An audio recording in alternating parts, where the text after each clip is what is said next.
What's up, everybody? Alex here. Welcome back to SUDday, Funday, Episode 2, Vinyl Community Weekend Wrap. Cheers.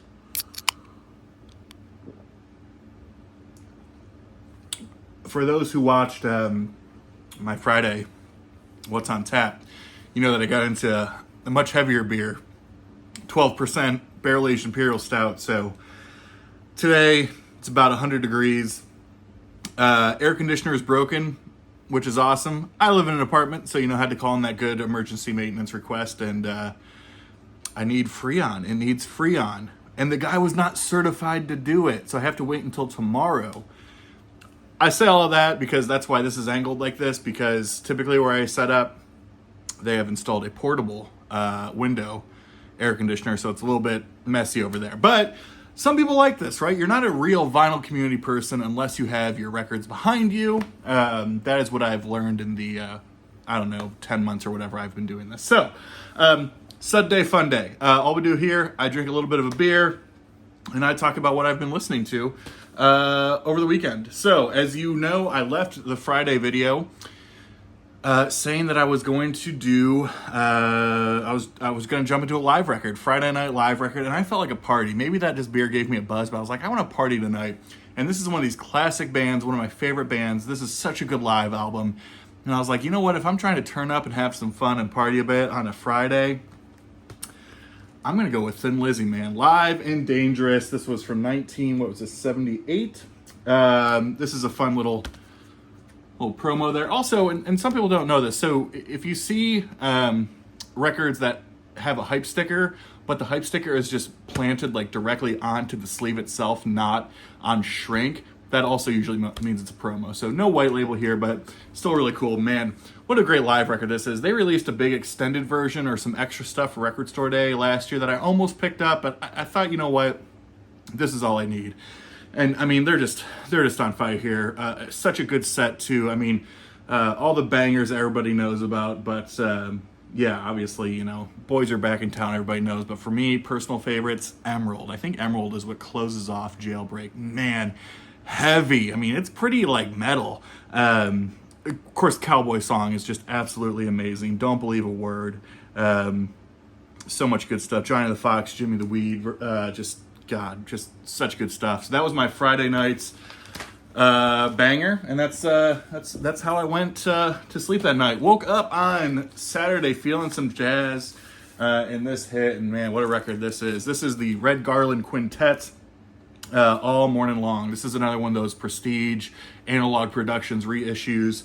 All the great treatment. What a lineup this is. Donald Byrd, Red Garland on piano, obviously. George Joyner on bass. Arthur Taylor on drums. And John Coltrane on tenor. Man, this is such a good record. And yeah, I mean, what more can you say about that? The jazz people are like, we don't know what that means. We don't care. But yeah, absolutely love that record. But you know what? Then I was like, gosh, it's Saturday. I feel like a little still moody. I'm off the jazz kick, but a little bit moody. I want something that's going to make me feel a little bit. And I'm still in this sort of fall mood. I wish it was fall. It's not. And when fall hits, I like listening to some folkier stuff. And I forgot that I picked this up the other week for $1. Great shape. Everything's great with it. $1 Holler. And that is Simon and Garfunkel, the concert in Central Park. Yeah, I mean, this was like the reunion get together. It was a big fundraiser. It was something like 400,000 people were in Central Park for this. 1980, I think this might have been released in 81, but man, perfect. They sound great. Obviously, it's a great combination of all their classic stuff, but also a lot of their solo stuff too that was going on. So yeah, what a live album that is. Typically don't do a live album in the morning, but again, feeling like I was feeling, hard not to. So yeah, what a great record that was. And again, to find that for $1, feeling great about it. Speaking for $1 fines, this was another one that I got into. Everybody has this record. You see this record everywhere. It's usually just cheap as hell. This one goes out to my boy Rob at Northern Revolutions. Rob, if you're watching, because I know this record means a ton to you. And that is Delaney and Bonnie and Friends on tour with Eric Clapton. Yeah, I mean, everybody talks about this. 1970, this sort of American songwriter duo that, is basically playing with everyone and their brother and sister on this record. So yeah, I think Jim Gordon might be on drums here. Obviously Eric Clapton. You got so many other people just ripping away. But man, this is just a fun rock and roll, bluesy, soulful record, man. I mean, what more can you say about it? And it's always so cheap. I think, again, this was a $1 find. And what a find it is. And these are always fun, too. You know, this was a record club edition from way back in the day, because that fun sticker there. So, yeah, a great record. I love that. That was a ton of fun. Let's go into maybe some second or third tier UK prog. Not a lot of people talk about this. FVA loves this band, FVA if you're out there watching. And that is the Strawbs. This is Bursting at the Seams from 1973. To me, this is kind of the sweet spot of the Strawbs. They're a lot different than other UK progressive rock bands in the sense that their background, to me, they sound a little bit more coming from the likes of like the Fairport Conventions or the Steel Eye Spans. That they have a much more folkier, organic sort of sound to them than the 25-minute epics with all the solos and that type of stuff. Dave Cousins, who's been the sole remaining member of the band, his voice is a little bit, I think, acquired, but I do enjoy it. But yeah, this again is that sweet spot between this and Grave New World and Ghosts, all that type of stuff. This was after Rick Wakeman left the band, obviously, to join Yes. But yeah, some great tracks on here. Down by the Sea is a highlight for me. In fact, Down by the Sea, for anybody out there who wants to do this, listen to Down by the Sea by the Strawbs off this record, and side by side it with Welcome Home Sanitarium by Metallica off Master of Puppets record. I'm just saying, just side by side that was interesting. And of course, what actually ended up being a little bit of a hit to them, Part of the Union. Great stuff here. So yeah, the Strawbs, really cool stuff. Yeah, I mean, again, it's prog, but it's not, it doesn't sound like Yes, it doesn't sound like King Crimson. It definitely has more of an acoustic, folkier sense to it for sure. So this was a lot of fun. A lot of the people who watch my videos are well aware of people like Dylan down at Noble Records. Obviously an amazing record store down in Matthews, North Carolina, but also just a great YouTuber and all that kind of stuff. Well, Dylan has been doing store exclusives for a very, very long time, for years now, but he's been given all this hype up because he officially started his own label that was going to actually start licensing and releasing its own stuff, the Noble Record label. And the first one was finally released, and that's Underground Fire, this record. So this is a band that was that meant a lot to him, or means a lot to him. They're from Monroe, North Carolina. Now, I actually lived in Charlotte, North Carolina for about 3.5 years, so this was well before I was into records or anything like that. But, that area is always, you live in a place and you have good experiences. There's a part of that remains part of your identity and that sense of home. And so this being the first release that's on the Noble record label, I knew I had to pick it up. Unfortunately, I was not able to grab the super limited pinwheel, but I did get one of the other limited edition splatters, which is pretty dope. But yeah, so what does this sound like? This is in that sort of vein that a lot of these reissue series are going for, right? There's a record that gets released usually in the early 70s. It's either privately pressed or it's pressed to, super limited quantities. And, they're usually some kind of like proto, hard rock, maybe a little bit psychedelic, all that type of stuff. And what's interesting is it's like, this stuff's really good most of the time, like great.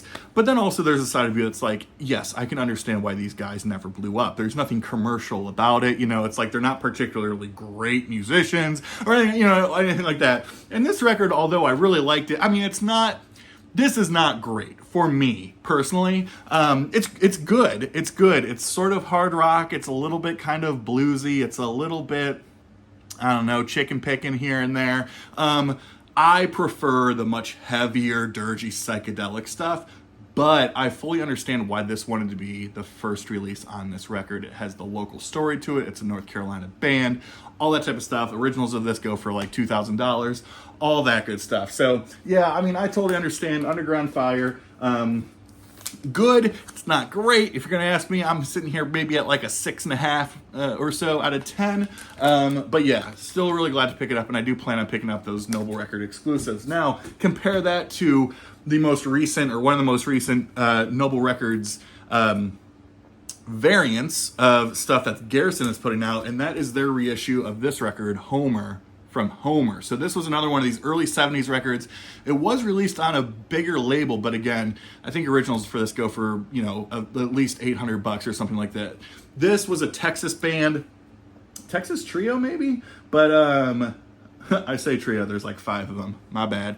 And by 5 of them, I mean 6 of them. My bad again. Don't worry about that. But this is psychedelic. This is a little bit proggy. This is out there stuff. This was something that really stuck with me. I loved this record. So this was, again, put up by Garrison. So Garrison has their own variants, and then Noble Records has got their Noble Record exclusive there. So I was in all on Homer, Underground Fire. I think it's really good. This was great, though. Absolutely great stuff from Homer. At that point now, we're entering Saturday night, and you know what that means? Saturday night, it's a live night. And it was Saturday night that my air conditioner went out, right? We love that. Let's go for a quick sip. Hey, cheers. Air conditioner goes out. It's hot as hell, and I was like, it's hot. It's August, and I'm about to enter the nighttime. That can only mean one thing. In my opinion, one of the most underrated live albums of all time. You feel free to put this in guilty pleasure mode. I don't really care. This is one of the best live albums ever. And they're usually like $1. Pick this up. If you see this, pick it up, and trust me, Neil Diamond, Hot August Night, 1972, I believe, at the Greek Theater in LA.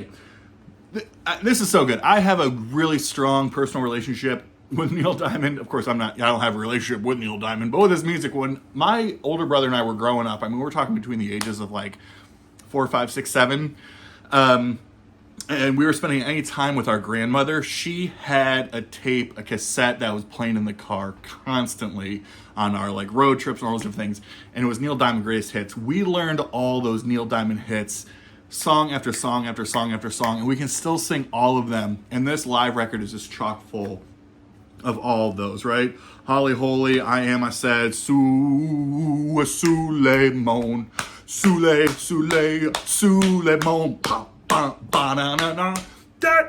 oh my gosh, see, I'm just getting in it already, man. Brother Loves Traveling Salvation Show, what an absolute banger that is. Of course you got your, Sweet Caroline and all that kind of stuff, but I'm telling you, this is a $1 record, damn near everywhere. Pick this shit up. It is such a good record, and it's a hot August night as it was in my home. Joke's on me because, last week it was like 70 degrees for a few days, and it's like going to be like 97 here all week. So cheers to that. So we wake up on today, Sunday morning, and what's on the random jazz pick? Well, most people are more known of this guy because of his brother, but this guy is quite the player as well. And that is Nat Adderley with Little Big Horn. This was a Riverside recording from 1963. Great lineup here. Jim Hall and Kenny Burrell both on guitar, which is awesome. This is in mono. And yeah, I mean, this is just, this was great stuff. Again, most people, when you hear Adderley, you think Julian Cannonball Adderley, but the brother of playing that horn, smaller horn, is just good stuff. So yeah, this was the Sunday morning pick, and I haven't spun this in a while, and I loved it. Then I went to a random record store day release from earlier this year. I think it was this year. You ever have those? You get these new records for record store day. You love them. And then you put them away and you forget you have them. But because you have so many records and, it's like you don't have time to listen to everything. But pull this back out again, and I loved it again. This was put out by Riding Easy Records, which is another one of those sort of labels that's putting out a lot of reissue stuff. And that's what this is. This is the best of Band X. No, not Brand X, but the best of Band X. Hype sticker here is fitting in somewhere between contemporaries like Weather Report, The Headhunters, Herbie Hancock's band, and Sugar Otis. This rare 1976 private pressing slaps. Craig Payton of Band X is the Jimi Hendrix of the vibraphone. So as they say, good vibes only. This is cool stuff here. I mean, this band, you got vibes with percussion, you got people playing bassoon, tenor sax, clarinet, you got electric bass and trombone, you got a little bit of synth in there. All that by a four-piece, again, from the mid to late 70s. Certainly kind of an odd time, but you get such variety on this record. You get some psych stuff, you get obviously some jazzy stuff with the vibe playing, you get a whole suite that sounds really pretty similar to like Miles Davis, Bitches Brew meets On the Corner type era stuff. And this was really cool. Not formal jazz, I would say. Maybe a little bit of fusion, but it kind of crosses the board in some funk, fusion, all over the place. And so, took me to this afternoon. I was out of the house a lot today, just so I didn't have to be in here with no AC. And gave this another spin. I do love this record. It's funny, it's like, I love this record. That might be my favorite. And by might be my favorite, it might be my fourth favorite. But I'm curious. This is what I'll leave with you all on the thoughts of this record. Again, I love it, but I can understand why people don't. And that is the Who Sell Out from 1967. This was the recent, semi-recent, maybe a few years ago, reissue that they broke into a double LP. Second LP is some outtakes or bonus tracks, all that type of stuff. So, you know, obviously this to me, the reason that people don't like it is because this is a concept album. It uses a lot of these fake commercials and infomercials. I mean, that's what the whole story is here. To me, it is like a perfect bridge between what we had with The Who, which was, I mean, essentially it was power pop, right? I mean, they were one of the first kind of power pop bands and really led that from the British Invasion side. To more perfect psychedelic pop, right? You think of like I Can See for Miles and all that type of stuff. And then going into what they would do with like Tommy and obviously Quadrophenia later with their more conceptual stuff. So to me, this is like a perfect mix of some of that old school power pop, UK just rock and roll, mixed with some of the psychedelic poppy stuff, mixed with all this grand conceptual stuff that obviously Pete Townsend would just make millions off of. So yeah, love this. This was the last thing I spun today. And that takes us to the end of it. So what do you think here? Let's end this with a little bit of a whack-a-mole after my last cheers. Huh?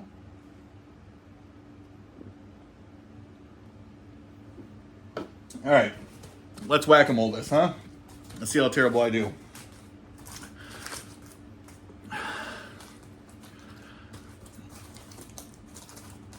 All right. Oh. All right, what do we have here? The Notorious Bird Brothers. So this looks like to be an original 2i stereo. Yeah, so Notorious Bird Brothers. God, what year was this? Was this 68 or 9 maybe? Or 67? But yeah, wasn't the story here and the whole thing with this cover was that David Crosby's The Horse? Bird people, if you're out there, wasn't the whole story here? That's supposed to be, that's supposed to be David Crosby there. But yeah, I mean, this is that string of Birds records I mean, they put out a string of these that are just awesome. This falls right into this. So yeah, I think this was that 67, 68 range. Catch me if I'm wrong, but whatever. But yeah, don't know what more to say about it. The Birds, Notorious Bird Brothers, original 2i Columbia. So there you are. Thanks so much for watching, everybody. Hope you have a great week, and we'll be back with more nonsense. Cheers, y'all. Bye.